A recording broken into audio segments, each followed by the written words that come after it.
Assalamualaikum warahmatullahi wabarakatuh. Perkenalkan, nama saya Diva Alfrenasyah. Maka nama saya Marsha Novia Prihadi. Saya Rajelita Salwa Salampesi.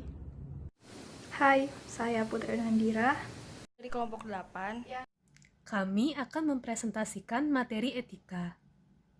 Selamat menyimak dan menyaksikan. Etika dari kelompok 8. Sebelumnya kita harus tahu dulu apa itu etika. Saya akan membacakan pengertian etika menurut beberapa para ahli. Menurut K. Bertens, etika adalah nilai-nilai dan norma-norma moral yang menjadi pegangan bagi seseorang atau suatu kelompok dalam mengatur perilaku. Menurut W.J.S. Purwadarminto, etika merupakan studi tentang prinsip-prinsip moralitas. Menurut Prof. Dr. Frans Magnus Suseno, etika adalah ilmu yang mencari orientasi atau ilmu yang memberikan arah dan pijakan dalam tindakan manusia. Sedangkan menurut Ramali dan Pamuncak, etika adalah pengetahuan tentang perilaku yang benar dalam profesi. Yang terakhir, menurut H.A. Mustafa, etika adalah ilmu yang menyelidiki yang baik dan yang buruk untuk mengamati tindakan manusia sejauh bisa diketahui oleh pikiran. Jadi secara umum etika adalah peraturan yang dapat dijadikan sebagai acuan perilaku seseorang yang berkaitan dengan sifat yang baik atau buruk, serta sebagai suatu kewajiban dan tanggung jawab atas nilai moral, atau dapat juga dikatakan bahwa etika merupakan sebuah ilmu tentang norma kesusilaan yang akan menentukan bagaimana sepatutnya manusia akan hidup di dalam masyarakat yang akan berkaitan dengan aturan-aturan atau prinsip-prinsip yang akan menentukan tingkah laku yang benar. Terdapat beberapa karakteristik etika yang membedakan dengan norma lainnya. Adapun ciri-ciri etika adalah sebagai berikut. Yang pertama, etika tetap berlaku meskipun tidak ada orang lain yang menyaksikan. Kedua, etika sifatnya absolut atau mutlak. Tiga, dalam etika terdapat cara pandang dari sisi batiniah manusia. Yang keempat, etika sangat berkaitan dengan perbuatan atau perilaku manusia. Etika juga memiliki fungsi. Yang pertama, sebagai tempat untuk mendapatkan orientasi kritis yang berhadapan dengan berbagai suatu moralitas yang membingungkan. Dua, untuk menunjukkan suatu keterampilan intelektual, yaitu suatu keterampilan untuk berargumentasi secara rasional dan kritis. Yang ketiga, untuk orientasi etis ini diperlukan dalam mengambil suatu sikap yang wajar dalam suasana pluralisme. Dan manfaat etika yang pertama, dapat menolong suatu pendirian dalam beragam suatu pandangan dan moral. Yang kedua, dapat membedakan yang mana yang tidak boleh dirubah dan yang mana yang boleh dirubah.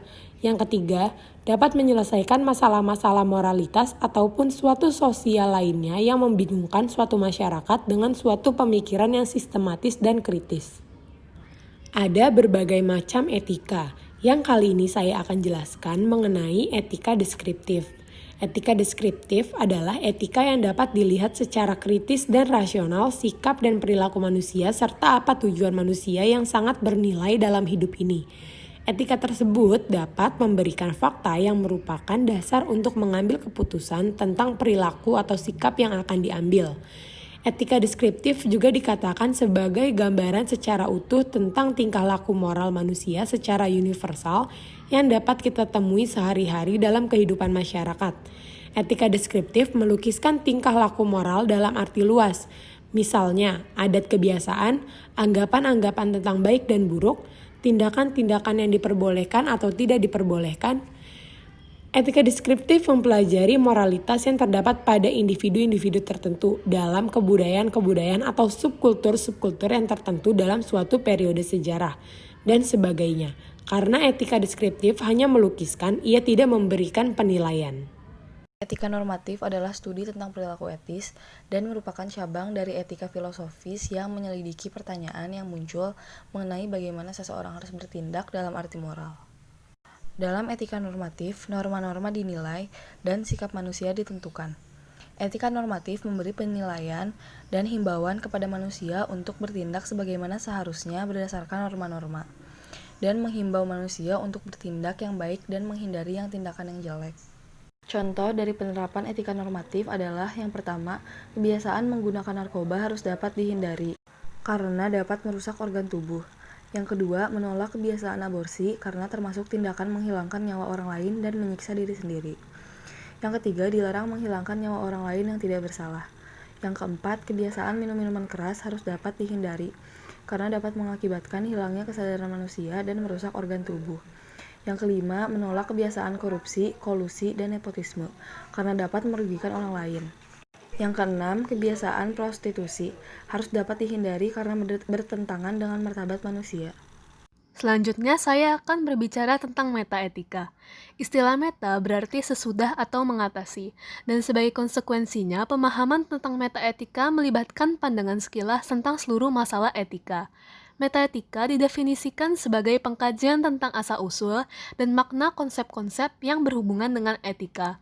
Metaetika merupakan kajian etika yang membahas tentang ucapan-ucapan ataupun kaidah-kaidah bahasa aspek moralitas, khususnya yang berkaitan dengan bahasa etis, yaitu bahasa yang digunakan dalam bidang moral.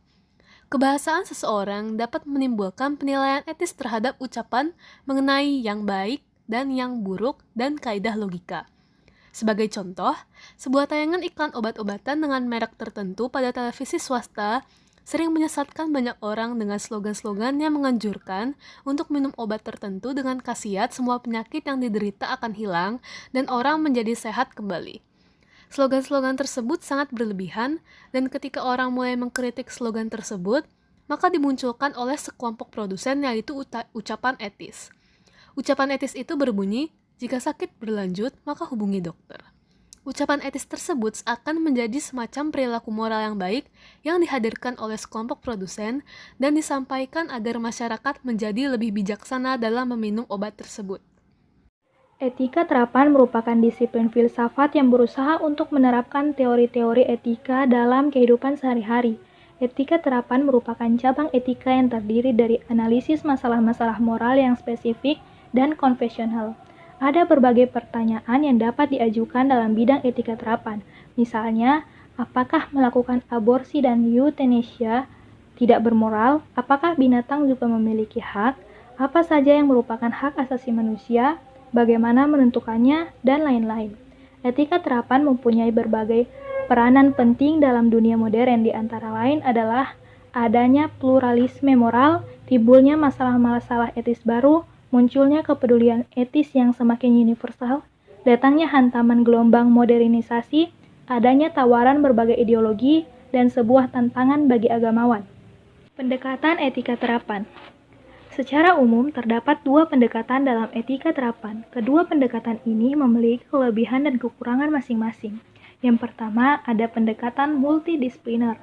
Pendekatan multidisipliner adalah usaha pembahasan tentang tema yang sama oleh berbagai ilmu, sehingga semua ilmu itu memberikan sumbangannya yang satu di samping yang lain. Sebagai akibatnya, etika terapan sering dipraktekkan tanpa mengikut sertakan etikawan profesional. Etika juga semakin keluar dari keterasingannya, terpaksa harus melepaskan diri dari konteks akademis yang eksklusif dan memasuki suatu kawasan yang lebih luas. Yang kedua, ada pendekatan kasuistik. Di satu pihak, kasuistik mengandaikan secara implisit bahwa relativisme moral tidak bisa dipertahankan, tapi umum diterima bahwa prinsip-prinsip etis tidak bersifat absolut begitu saja dan tidak peduli dengan situasi yang konkret.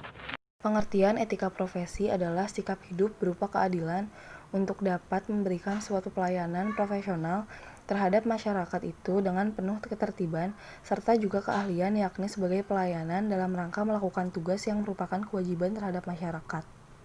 Etika profesi ini merupakan suatu sikap etis yang dimiliki seorang profesional, yakni sebagai bagian integral dari sikap hidup dalam mengemban tugasnya, dan juga menerapkan norma-norma etis umum pada bidang-bidang khusus di dalam kehidupan manusia. Fungsi dari etika profesi yang pertama, sebagai pedoman bagi seluruh anggota profesi tentang prinsip profesionalitas yang ditetapkan. Yang kedua, sebagai sebuah alat kontrol sosial bagi masyarakat umum terhadap profesi tertentu. Yang ketiga, sebagai sarana untuk dapat mencegah campur tangan dari pihak lain di luar organisasi terkait hubungan etika di dalam keanggotaan suatu profesi. Tujuan dari etika profesi, yang pertama untuk menjunjung tinggi martabat suatu profesi. Yang kedua, untuk menjaga serta juga mengelola kesejahteraan anggota profesi. Yang ketiga, untuk dapat meningkatkan pengabdian para anggota profesi.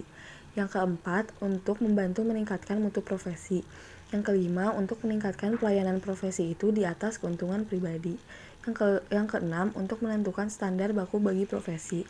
Yang ketujuh, untuk meningkatkan kualitas organisasi menjadi lebih profesional dan juga terjalin dengan erat. Menurut Darmastuti, terdapat 3 prinsip yang harus dipegang dalam etika profesi. Di antaranya, yang pertama, tanggung jawab. Maksud tanggung jawab di sini ialah tanggung jawab pelaksanaan, serta juga tanggung jawab dampak. Yang kedua, ada kebebasan. Maksud kebebasan di sini ialah kebebasan untuk dapat mengembangkan profesi itu dalam batas-batas aturan yang berlaku di dalam sebuah profesi. Yang ketiga, ada keadilan. Prinsip keadilan ingin membangun satu kondisi yang tidak memihak manapun yang memungkinkan untuk ditunggangi pihak-pihak yang berkepentingan. Berikut adalah salah satu contoh etika mengangkat tema etika mahasiswa di dalam kampus. Contohnya terdapat yang pertama etika busana, berpenampilan rapi. Yang kedua etika pergaulan, bertutur kata yang sopan. Yang ketiga etika lingkungan, tidak merokok di lingkungan kampus. Dan yang terakhir etika waktu, mengikuti jadwal perkuliahan. Antara etika dengan mahasiswa memiliki hubungan yang sangat erat. Dapat kita nilai bahwa etika sangat berperan penting terhadap diri mahasiswa maupun orang lain. Dengan memahami peranan etika, mahasiswa dapat bertindak sewajarnya dalam melakukan aktivitasnya sebagai mahasiswa. Dengan etika mahasiswa dapat berperilaku sopan dan santun terhadap siapapun dan apapun itu. Baik, dari pembahasan tersebut dapat disimpulkan beberapa hal, yaitu etika dalam perkembangannya sangat mempengaruhi kehidupan manusia. Itu berarti etika membantu manusia untuk mengambil sikap dan bertindak secara tepat dalam menjalani hidup. Etika dalam kehidupan ada beberapa macam, seperti etika deskriptif. Etika ini dapat memberikan fakta yang merupakan dasar untuk mengambil keputusan tentang perilaku atau sikap yang akan diambil. Ada juga etika normatif, yaitu sebagai ilmu yang mempelajari perilaku manusia yang berkaitan dengan baik buruknya perbuatan atau tingkah laku dalam kehidupan bermasyarakat. Dan ada juga mata etika, yang merupakan hasil kajian dari etika deskriptif dan etika normatif. Etika ini menjelaskan tentang ciri-ciri serta istilah yang berkaitan dengan tindakan bermoral atau sebaliknya seperti kebaikan, kejahatan, tanggung jawab, dan kewajiban. Dan ada juga etika terapan yang membahas perilaku dan kewajiban manusia terhadap lingkungan hidup berkaitan dengan permasalahan etis yang konkret dan faktual, yang bertujuan untuk membahas perbuatan-perbuatan manusia dan mengarahkannya kepada sikap yang menjunjung tinggi moralitas terhadap manusia lain ataupun lingkungan hidupnya.